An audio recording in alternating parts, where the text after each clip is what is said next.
Hi, and welcome back to the Landscapes tutorial series. Today we're talking about class number 10, and the title is 8 Big Effect Editing Techniques. You know, we all learn better ways to do things as we keep editing. We find better and better ways to do the same things. And so this is about my discovering of some better techniques lately that I wanted to share with you guys. So I'm going to start in Lightroom. We'll cover some things that you may or may not have seen.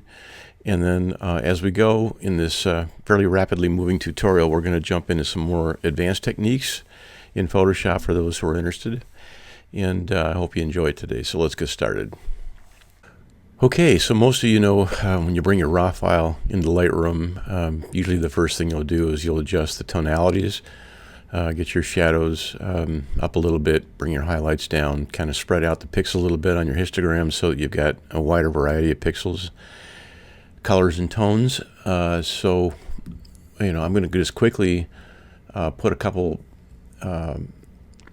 adjustments on here.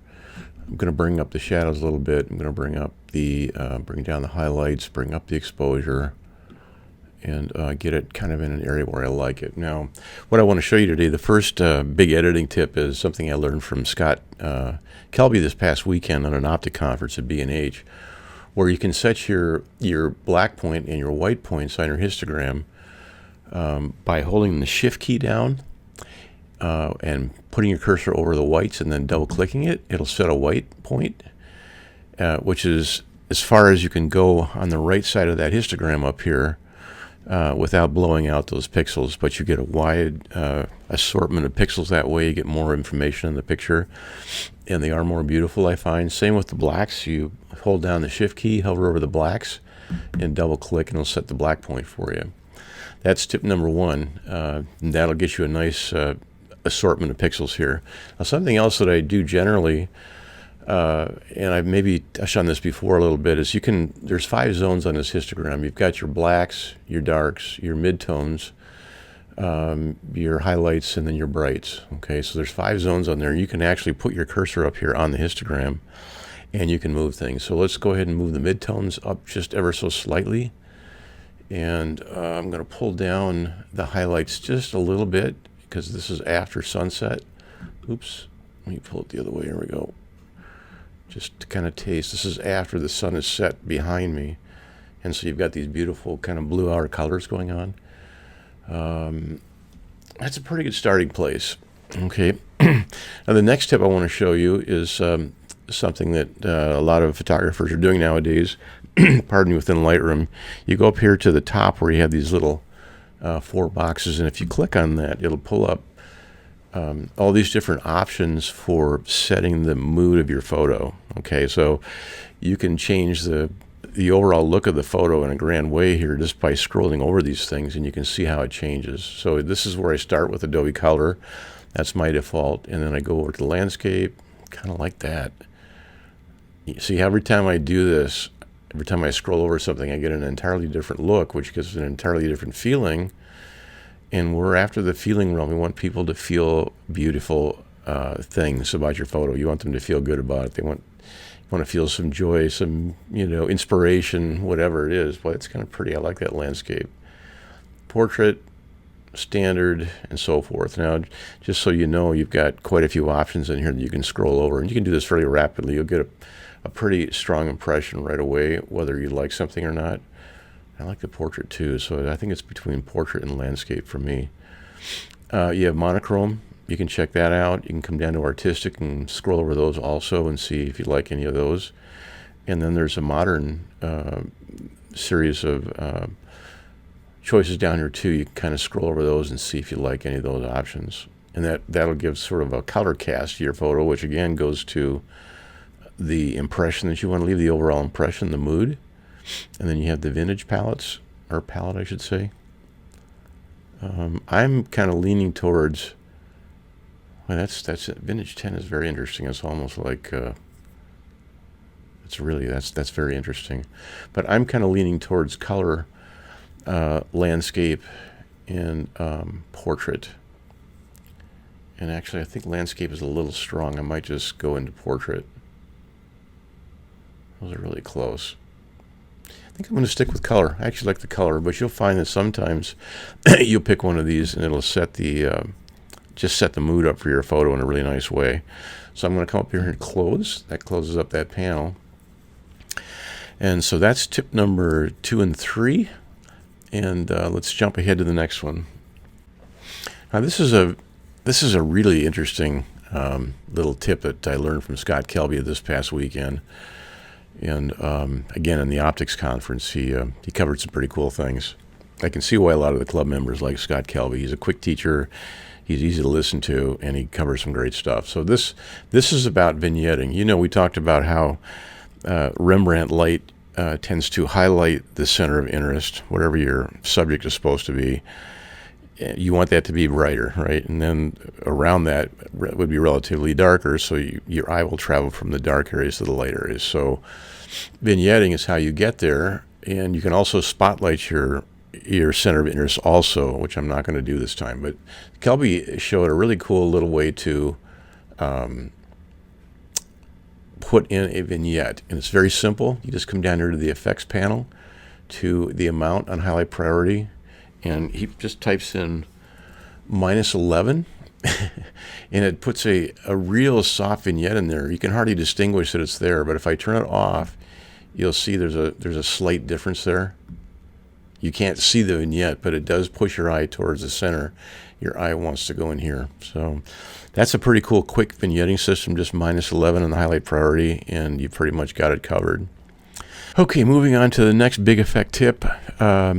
One of the things that we all have to do is, well, if we're supposed to clean our sensors, we don't always get it done before trips. Or maybe you're out in the field and things happen, but you end up with spots on your photo. I can see one here.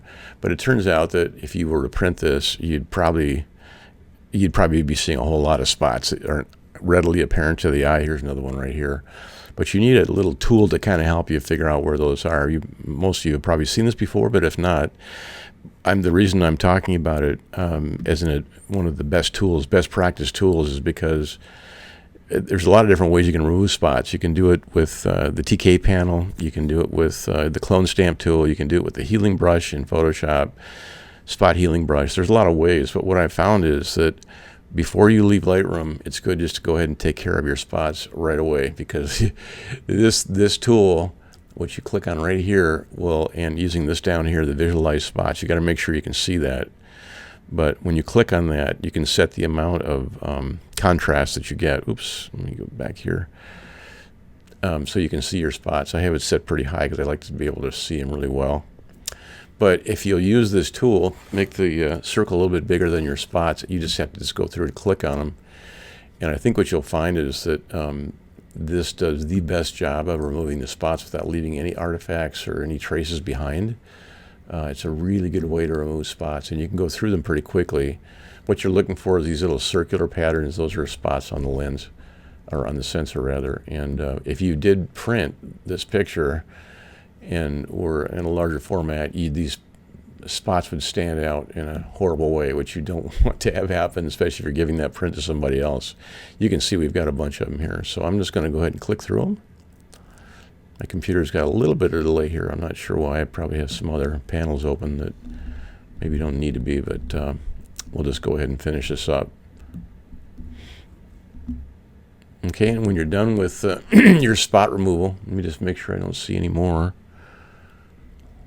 Looks like that's fairly clean. Then you can come down here and uncheck the visualize spots, and you'll be able to come back out to your picture. Okay, so that's that's I think a best practice way of removing spots in Lightroom before you do anything else. And I know some of the better editors will do that up front in their workflow just to take care of them.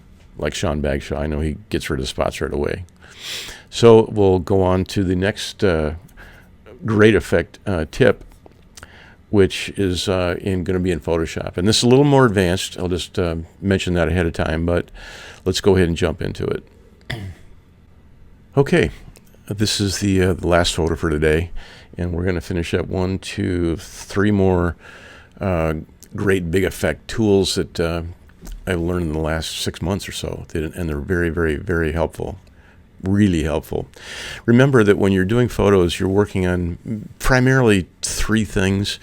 Your brightness, contrast, that sort of thing are really important, and your colors are very important.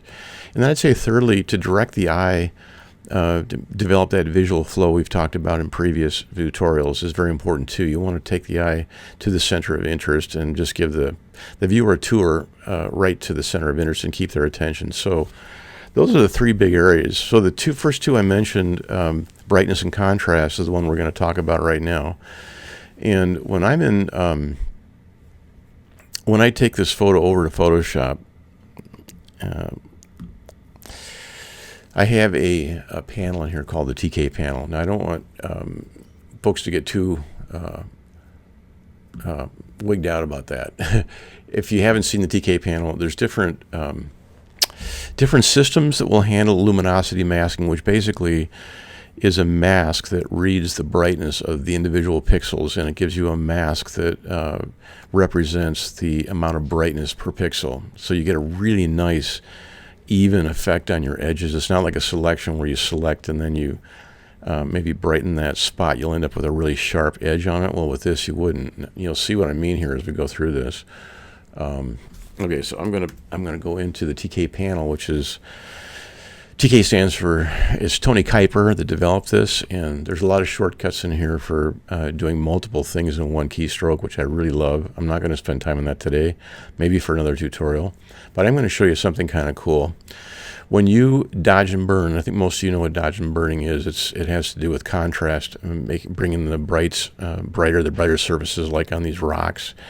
There's brighter surfaces on here that are picking up the light. Well, sometimes you'll want to take some sort of a brush in there and paint those bright spots. And you could do it manually. You could come in here with a dodge tool and just hit your highlights, maybe at 10%.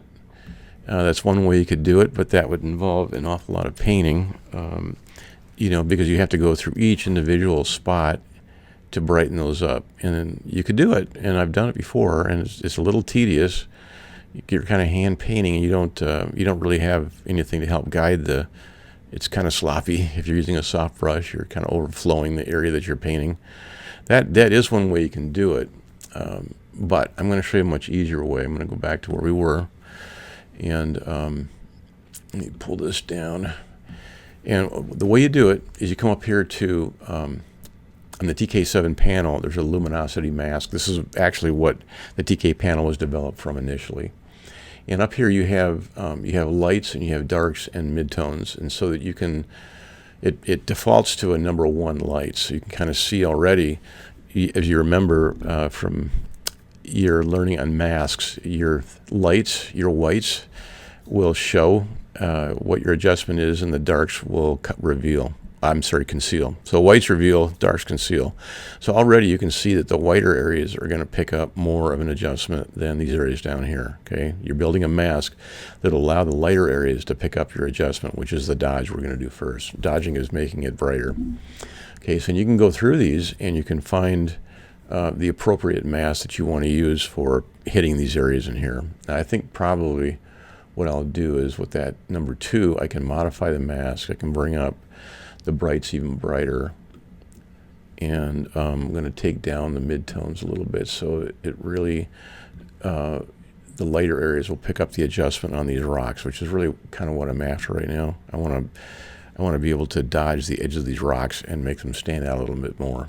Okay, so now that I have this mask the way I like it, and you've done the modifications, you come down here to this little button right here, which is a dodging with a 50% gray layer. And I'm not going to go into the details of all that. Just know the TK panel puts it all together for you with the proper brush color and all that sort of thing. And all you really have to do, it's like a stencil. You're basically painting through a stencil to hit just the bright areas. So if you watch when I do this, I'm going to take this down to about maybe 16%. And if you watch down here, when I paint, when I push down, I press over these rocks. See how the rocks are getting brighter? It's laying down brighter light on the brighter spots in that stencil. Okay, and every time I hit the mouse again and push down on it, it's putting more light into those areas in the stencil that are brighter, and you get a nice smooth even edge. You don't even know where where this brightening is taking place. And what I'll do, I think I'll go up here, maybe to the top, and I'll just make the brush smaller by hitting the left bracket key. And I'll come across here, and I'll even put some more white into those whiter areas in the mountain. You're building, what you're doing is you're building contrast between the lights and the darks a little bit stronger, so it makes your contrast actually acts almost like a sharpening tool in a way, because it brightens up your details on the brights. Okay, so you can see if I hold the Option key down on my Mac and I click this button, it'll show you what the mask looks like. Okay, that's the mask. And so these brighter areas are what are picking up the adjustment, the darker areas are not. Okay, I hope you understand that conceptually. Okay, and so now and you also have the ultimate control with the opacity. You can take it down to where you started, and you can take it back up to 100, or you can go anywhere in between. So you have ultimate control about the amount of it you lay down. I sort of like it right about in there at 80%. Okay, I'm going to do this one more time.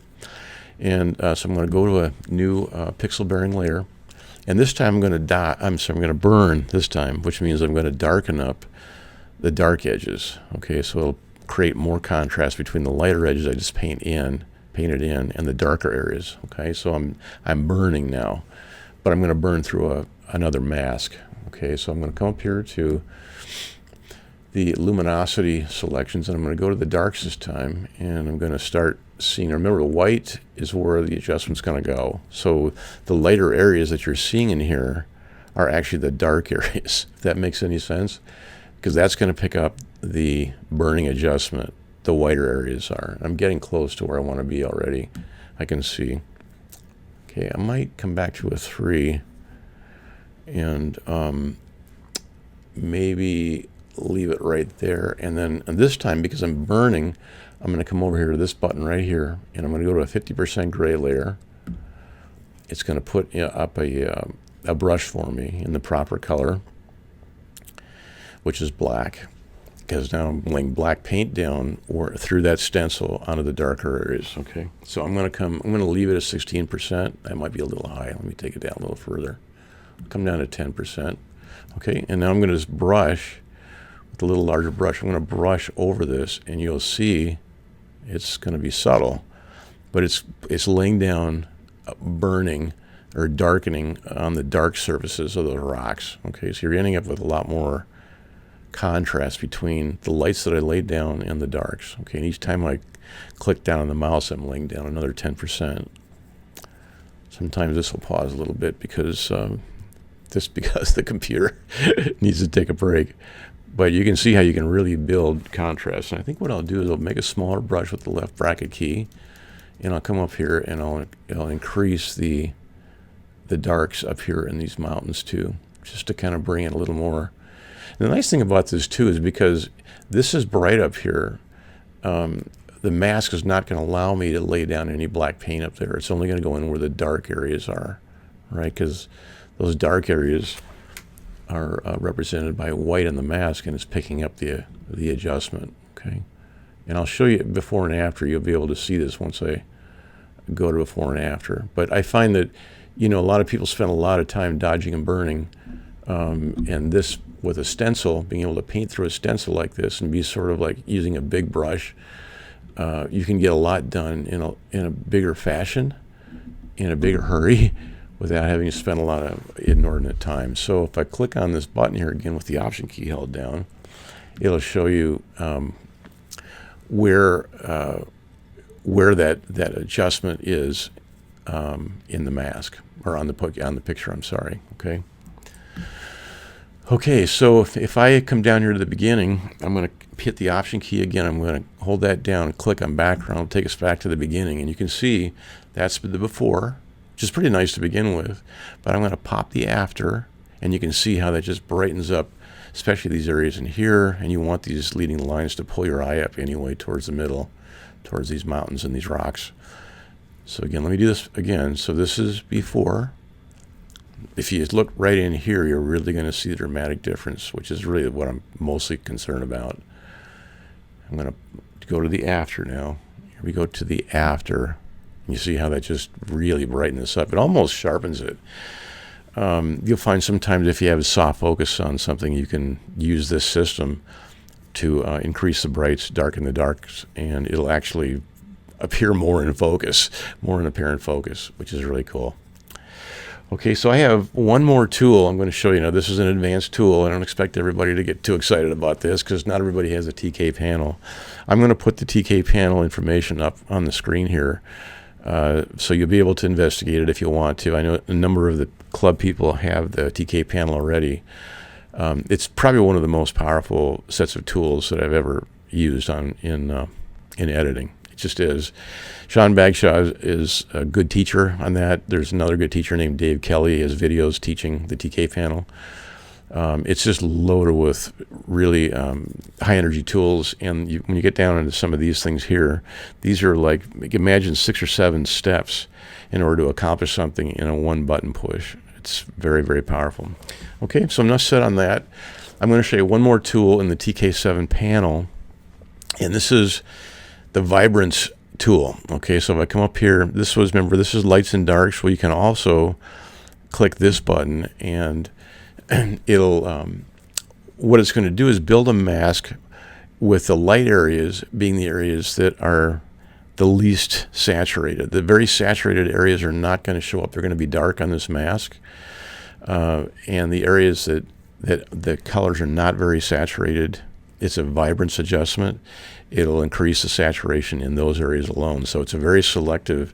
You're not going to oversaturate because the things that are saturated are not getting more saturation. So the way you use this is you watch the histogram up here, and you come up to the this side of the darks side, and you click through them until this histogram comes over here to the edge. Okay, so I'm just going to click through until I get it over to the left edge of that histogram. It's probably going to go all the way to 6. Yep, that's where it's going to be. So it's build a mask, and the light areas are the unsaturated areas of the picture that are going to receive more saturation. Okay, hope that makes sense. It's a very selective stencil, but it enables you to take care of just the color enhancement without enhancing all colors. Okay, it's just going to enhance the ones that don't have much saturation. So from here, you come over to the output panel, and you click on this button right here, which is the saturation button. It pulls up a saturation panel down here. And as this comes in, you'll see that you'll have a saturation slider here. And what I'm going to do is I'm going to move that saturation slider to the right, and you can kind of watch the blues coming in. You can watch some of the warmer colors in the rocks, particularly coming in. And I'm going to show you before and after, so you'll see this. But you can see you can take it up to a certain point, and then it gets to be too much, and at which point you just kind of back it off. Now, if any of your colors, individual colors, get too saturated, you can this little button here, if it's actuated, will enable you to go in and just tweak that one color. You just hold down the key like this, hold down your mouse key, and you can take the blues down. You can see over here it's on the blues only now. It's just selecting the blues. So you can selectively increase or decrease individual colors within this panel. But we're adjusting, under the master, we're adjusting all the unsaturated colors. Okay? And I'm going to do before and after. This was before we did any vibrance adjustment. Look on these rocks right in here and in these mountains, and you'll see a big change when I put this back in again. So this is before, pardon me, and this is after. I might even add a little bit more pop to those colors. Yeah, there we go. Now we're getting some beautiful warm tones in these rocks. And I'll go, this is before. Okay, you see how it's almost kind of gray in here? They're sort of nondescript, and the mountains are kind of flat. If I pop this in, it brings in a lot of warm colors. It looks more natural, to be honest. And that's kind of what you're after, is that natural look. So that's the TK panel with the vibrance mask system. When you go into Lightroom, there's your same photo. And what I like to do is sometimes when you push colors a little bit, although this system is really good with colors, sometimes when you push colors, they get a little noisy, okay, especially like blues and some of the darker colors. So what you can do is come up here and grab a brush, okay, And so now you're just going to selectively apply an adjustment. And what I like to do is take the noise up to full strength, and make my brush size with the left and right bracket keys where I want it. And if I see any noise in the sky, I'll just paint it out selectively. This is a nice way to get rid of noise where it shows up. It doesn't show up everywhere. It will show up in certain spots. And you can just paint it out with your brush, and then you don't have to worry about it. Isn't that nice and clean? I'll turn it off. You can see it's kind of chunky, and turn it back on. It just cleans it really up really nicely. Might even do a little bit more in this this water. By the way, this was a long exposure. I think it was 8 seconds, and so the water took on a really soft look. Isn't that beautiful? And that's it. That's it for today. I hope those tools are helpful. You probably won't want to embrace all of them at once, but maybe you'll find some use for one or two of them. And any way that it helps, I'm glad that I could be of help. Thanks for tuning in today, and we'll catch you on the next one. Thank you. Bye-bye.